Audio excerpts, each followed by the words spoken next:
Hello friend, अगर आप भी बिहार पुलिस या दिल्ली पुलिस के परीक्षा की तैयारी करते हैं तो ये वीडियो आपके लिए बहुत ही ज़्यादा महत्वपूर्ण है। क्योंकि आप जानते हैं बिहार पुलिस में 70 से 75 नंबर के जो प्रश्न पूछे जाते हैं वह जीके जीएस से पूछे जाते हैं। वैसे ही दिल्ली पुलिस में भी 50 नंबर के जो प्रश्न पूछे जाते हैं वो जीके जीएस से पूछे जाते हैं। तो ये वीडियो को ध्यान से देखिएगा। इस वीडियो से आपको काफ़ी ज़्यादा फ़ायदा मिलेगा, बहुत कुछ सीखने को मिलेगा आपको मात्र इस वीडियो में ही। ठीक है, तो चलिए पहला प्रश्न शुरू करते हैं। पहला प्रश्न देखिए, सिंधु घाटी सभ्यता से संबंधित किस स्थल पर विशाल भंडार प्राप्त हुआ था? तो बताइए, सिंधु घाटी सभ्यता में किस स्थान पर जो विशाल भंडार प्राप्त हुआ था? तो इसका राइट आंसर होगा ऑप्शन नंबर डी, ये मोहनजोदाड़ो में प्राप्त हुआ था। ठीक है, और देखिए इसके संबंधित कुछ और महत्वपूर्ण प्रश्न बनते हैं, वो भी देख लीजिए पॉइंट के माध्यम से। मोहनजोदाड़ो की खुदाई 1922 में राखल दास बनर्जी द्वारा की गई। ठीक है, और दूसरा पॉइंट देखिए, वर्तमान में पाकिस्तान के सिंध प्रांत में सिंधु नदी के तट पर स्थित है। क्लियर। और तीसरा पॉइंट देखिए, मोहनजोदाड़ो का शब्द का शाब्दिक अर्थ है मृतकों का टीला। ठीक है, तो देखिए ये पॉइंट आप इंपॉर्टेंट है, याद कर लीजिएगा, बहुत ज़्यादा आपके लिए फायदे रहेगा कि मोहनजोदाड़ो की खुदाई कब हुई थी? 1922 में हुई थी। और किसने की थी ये खुदाई? तो राखल दास बनर्जी ने की थी। और मोहनजोदाड़ो अभी कहाँ है? तो ये पाकिस्तान में है। ठीक है, कौन सी नदी के किनारे है? तो सिंधु नदी के किनारे है। और मोहनजोदाड़ो का अर्थ क्या है? तो ये मृतकों का टीला। ठीक है फ्रेंड, तो ये 6-7 पॉइंट बहुत ही महत्वपूर्ण बनते हैं इससे संबंधित। अगर आप याद कर लीजिएगा तो मैं दावा करता हूँ कि आपको इससे संबंधित कोई भी प्रश्न आएगा तो आप मिस नहीं कीजिएगा। ठीक है, चलिए नेक्स्ट प्रश्न देखते हैं। प्रश्न नंबर 2 देखिए, गुरु ग्रंथ साहिब का संकलन निम्नलिखित में से किस सिख गुरु ने किया? तो फटाफट अपना आंसर लगाइए, बहुत ही महत्वपूर्ण प्रश्न है ये भी। तो बताइए आप लोग, गुरु ग्रंथ साहिब का संकलन किस सिख गुरु ने किया था? तो इसका राइट आंसर हो जाएगा ऑप्शन नंबर सी, याद रखिएगा, गुरु अर्जुन देव जी ने किया था। ठीक है, और देखिए इसके साथ साथ कुछ महत्वपूर्ण पॉइंट देखिए कि 10 सिख गुरुओं में से गुरु अर्जुन देव 5वें सिख गुरु थे। ठीक है, उन्होंने वर्ष 1603 से 1604 में गुरु ग्रंथ साहिब का संकलन किया। इस ग्रंथ को आदि ग्रंथ भी कहा जाता है। ठीक है, याद रखिएगा, गुरु अर्जुन देव जी सिख धर्म के 5वें नंबर गुरु है। ठीक है, और ये पॉइंट बहुत इंपॉर्टेंट है कि इस ग्रंथ को क्या कहा जाता है? तो आदि ग्रंथ भी इस ग्रंथ को कहा जाता है। ठीक है, तो ये सबसे ज़्यादा महत्वपूर्ण पॉइंट ये है, याद रखिएगा, ये बहुत बार एग्जामों में ये देखने को मिला है। ठीक है फ्रेंड, चलिए नेक्स्ट प्रश्न देखते हैं। प्रश्न नंबर 3 देखिए, आधुनिक ओलंपिक्स का पिता किसे कहा जाता है? ये मैंने पिछले वीडियो में अंत में ये आपसे प्रश्न पूछा था। ठीक है, कि आधुनिक ओलंपिक्स का पिता किसे कहा जाता है? तो इसका राइट आंसर हो जाएगा ऑप्शन नंबर बी, याद रखिएगा, पियरे डी कोबर्टिन।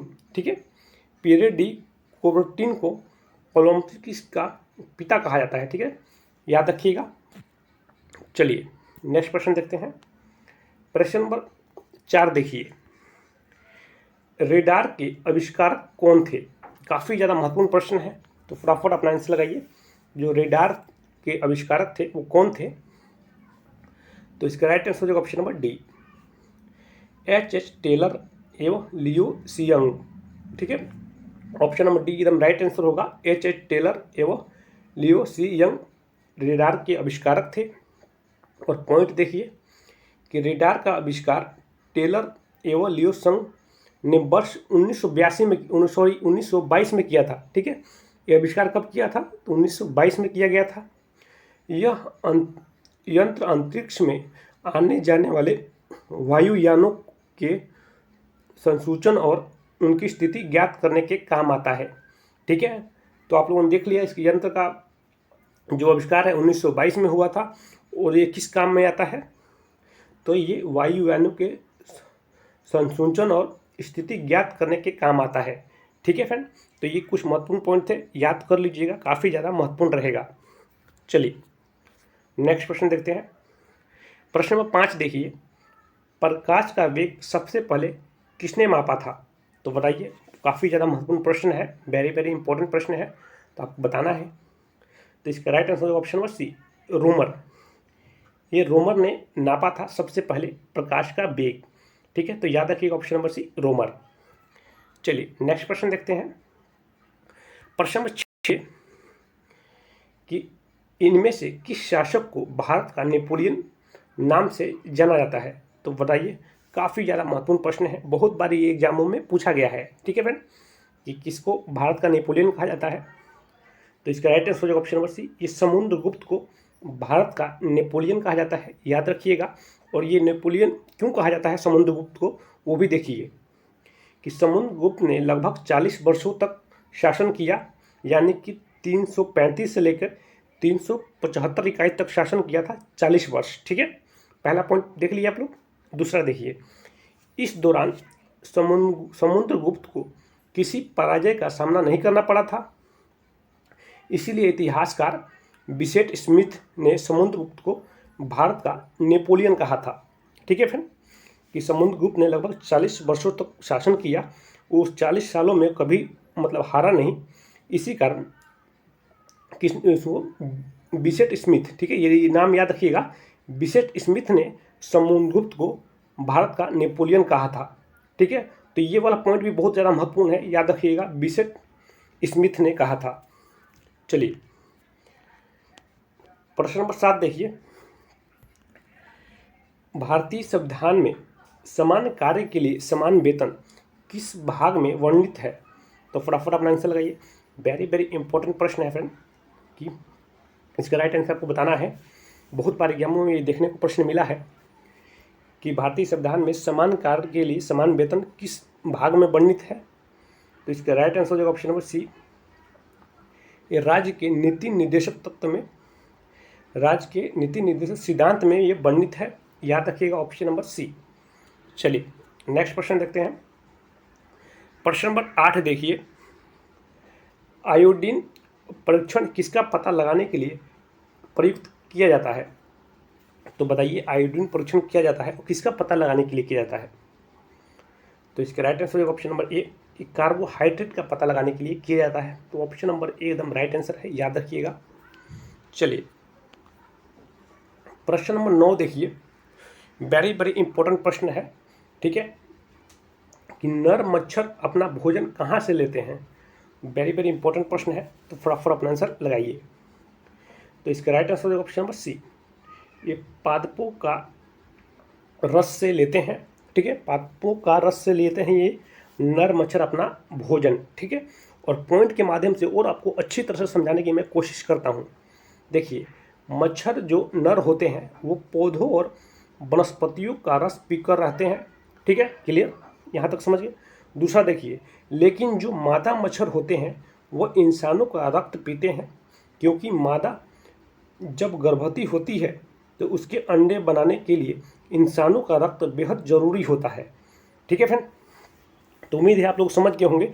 जो नर मच्छर होते हैं वो पौधों के और वनस्पतियों के जो रस है वो पीकर रहते हैं, लेकिन जो मादा मच्छर होती है वो इंसान का रक्त पीती हैं। ठीक है, और देखिए फ्रेंड, ये जितनी भी बीमारियां हैं होती हैं, जैसे हम लोग मच्छर के काटने से बीमारी होती है, मलेरिया हो गया, डेंगू हो गया, और भी कुछ बीमारियां हैं जो मच्छर के काटने से होती है, तो ये ज़्यादातर जो है ना, ये मादा मच्छर के काटने से ही होती है। ठीक है, ये भी याद रखिएगा, ज़्यादातर जो बीमारियां होती हैं मच्छरों को काटने से, मलेरिया, डेंगू, ये मादा मच्छर के काटने से होती है। ठीक है, तो ये भी याद रखिएगा, इंपॉर्टेंट रहेगा। चलिए फ्रेंड, आपको लगता है मैंने वीडियो से आपको कुछ सीखने को मिल रहा है तो प्लीज़ वीडियो को लाइक जरूर कर दीजिएगा। चलिए नेक्स्ट प्रश्न देखते हैं। प्रश्न नंबर 10 देखिए, कबीरदास निम्नलिखित में से किस संत के शिष्य थे? तो बताइए, इंपॉर्टेंट प्रश्न है, ये भी प्रश्न बहुत बार देखने को मिला है, तो फटाफट अपना आंसर लगाइए। तो इसका राइट आंसर हो जाएगा ऑप्शन नंबर सी, रामानंद। ठीक है, स्वामी रामानंद के शिष्य थे कबीरदास। ठीक है, रामानंद संत के शिष्य थे, तो याद रखिएगा ऑप्शन नंबर सी। क्लियर, चलिए नेक्स्ट प्रश्न देखते हैं। प्रश्न नंबर 11 है, बहुत बीबीआई प्रश्न है ये भी। इब्न बतूता निम्नलिखित में से किस शासक के शासनकाल के दौरान भारत आया था? इंपॉर्टेंट प्रश्न है फ्रेंड। ये भी प्रश्न पिछले कई सारे एग्जामों में हमें देखने को मिला है, ये प्रश्न तो बहुत ज़्यादा इंपॉर्टेंट है। तो आप लोग बताइए, जो इब्न बतूता था वो किसके शासनकाल के दौरान भारत आया था? तो इसका राइट आंसर होगा ऑप्शन नंबर बी, ये मोहम्मद बिन तुगलक के शासनकाल में भारत आया था। याद रखिएगा ऑप्शन नंबर बी। और चलिए और कुछ पॉइंट देख लेते हैं। इब्न बतूता मोरक्को का रहने वाला था। ये बहुत इंपॉर्टेंट पॉइंट है, याद रखिएगा कि इब्न बतूता कहाँ का रहने वाला था? मोरक्को का रहने वाला था। वह 1333 ईस्वी में भारत आया था। उसकी प्रसिद्ध पुस्तक का नाम रिहाल था। ठीक है फ्रेंड, तो याद रखिएगा, काफ़ी ज़्यादा महत्वपूर्ण है कि वो मोरक्को का रहने वाला था इब्न बतूता। ठीक है, 1333 में भारत आया था, ये भी याद रखिएगा। उसकी पुस्तक का क्या नाम था? रिहला।